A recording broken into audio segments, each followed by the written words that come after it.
Hello, pessoas! Tudo bem com vocês? Hoje a gente vai conversar sobre a classificação das plantas. Bora lá, então?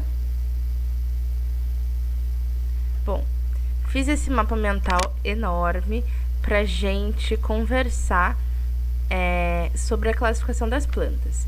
Então, a gente parte do princípio de que todas as plantas fazem parte do reino, Plantae, e elas são divididas em dois grandes grupos. Então, todas as plantas são primeiramente divididas em dois grupos. Então, ou elas serão criptógamas ou elas serão fanerógamas, certo? As plantas que são classificadas como criptógamas, elas têm a estrutura reprodutiva oculta. Isso quer dizer que a parte reprodutora dessa planta fica escondidinha, certo? E essa planta não tem semente. Já as que são classificadas como fanerógamas, elas têm a estrutura reprodutiva evidente. Você consegue enxergar o órgão reprodutor dessa planta. E elas têm sementinha. Tudo bem? Vamos voltar para as criptógamas. As criptógamas, por sua vez, se dividem em outras duas classificações.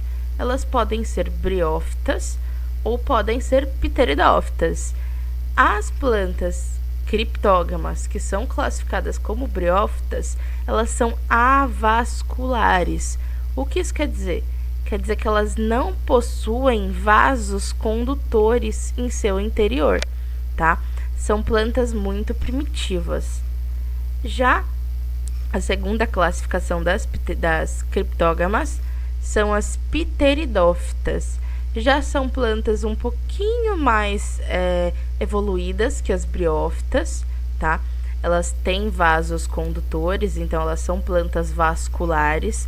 O fato dela ter um vaso condutor permite que ela seja maior, porque ela consegue conduzir o alimento por uma grande extensão. As briófitas já não conseguem fazer isso, né? Então, a partir do surgimento das pteridófitas, que é uma evolução, né? É um princípio evolutivo das plantas, elas já conseguem aí alcançar um tamanho maior, tá? E aí, então, elas são vasculares. Beleza, essas são as criptógamas. Já as plantas fanerógamas também são divididas em duas categorias. Lembrando que as fanerógamas têm estrutura reprodutiva evidente. A gente consegue ver o órgão reprodutor. As fanerógamas, então, são divididas em duas categorias. A categoria gimnosperma e a categoria angiosperma. As gimnosperma são uma nova evolução lá das pteridófitas.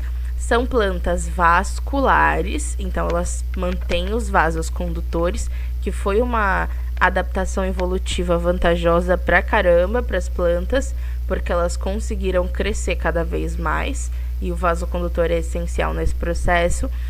E, enfim, aqui elas não tinham semente, certo? As criptógamas. E aí passou a ter semente. E o surgimento da semente é outra evolução das plantas, tá? Mas nas gimnosperma, a gente tem a semente, mas a semente é nua. Isso quer dizer que a semente fica desprotegida, tá? Já na angiosperma, que é a segunda classificação das fanerógamas, a gente vai ter plantas vasculares, claro, mas que tem flor e que tem fruto. E a gente diz que elas têm a semente protegida, porque a semente fica dentro do fruto. A função do fruto é proteger e alimentar a semente, certo? Então, aqui, nesse sentido, as angiospermas estão mais evoluídas, tudo bem? Vamos olhar aí um exemplinho de cada. As briófitas tem essa carinha assim de musgo, né? São bem pequenininhas, elas são descendentes lá das algas verdes. Então, são as primeiras a evoluir no ambiente terrestre lá no Siluriano, há 420 milhões de anos atrás, né? São plantas, então, avasculares, elas não têm vasos condutores e elas crescem em solos úmidos, pedras, troncos de árvores, enfim, você já deve ter visto um musgo por aí, né? O musgo é o principal representante das briófitas, ela precisa estar em solo úmido, em espaço úmido, porque ela depende dessa água para sua reprodução.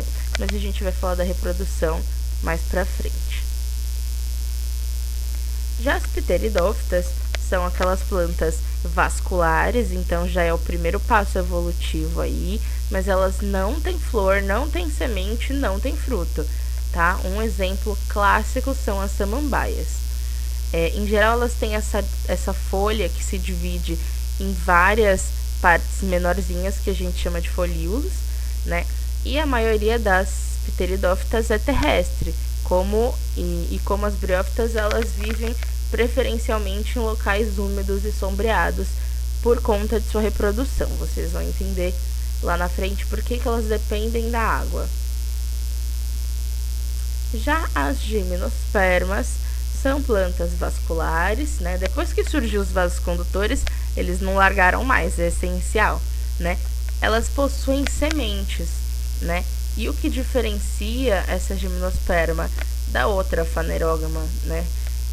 Na classificação é que elas não possuem o fruto que envolve a semente. Então ela tem só a semente nua, lembra que eu falei? Essa semente ela é desprotegida. Mas aqui a fecundação, a reprodução já acontece sem a necessidade da água, diferente das briófitas e pteridófitas, né? São plantas terrestres de alto porte e um exemplo clássico é o pinheiro. Bom, chegamos no último slide. Já as angiosperma, como o nome já diz, eu não sei se isso faz sentido, mas quando eu aprendi na faculdade, a professora me disse que é anjo de anjo. O anjo não protege você? Então, a angiosperma, ela é aquela planta que tem o fruto, certo? A função do fruto é proteger a semente. Então, ele protege e alimenta a semente. Então, por conta dessa proteção, a gente fala que é angiosperma, de anjo, de proteção. Enfim, elas fazem parte aí do último nível botânico no reino das plantas. Elas são as mais evoluídas e elas ficam majoritariamente em ambiente terrestre, né? Tem a vascularização, os vasos condutores, né? Raiz, caule, folhas, flores, sementes e frutos.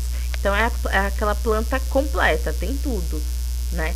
E realmente são as mais evoluídas. Elas, por que eu digo mais evoluídas? Porque ela tem a proteção na sua semente, isso faz com que você tenha mais chance daquele embrião dar certo, né? E você ainda tem as flores que atraem polinizadores, né? Facilitando o processo de disseminação dessa espécie. Enfim, por hoje é só sobre a classificação das plantas. Espero que vocês tenham entendido, esse assunto é muito tranquilo, por isso que eu passei de maneira assim bem de boa para vocês, tá? Qualquer dúvida, vocês coloquem aí nos comentários que a gente vai conversando, tá bom? Um abraço e bons estudos!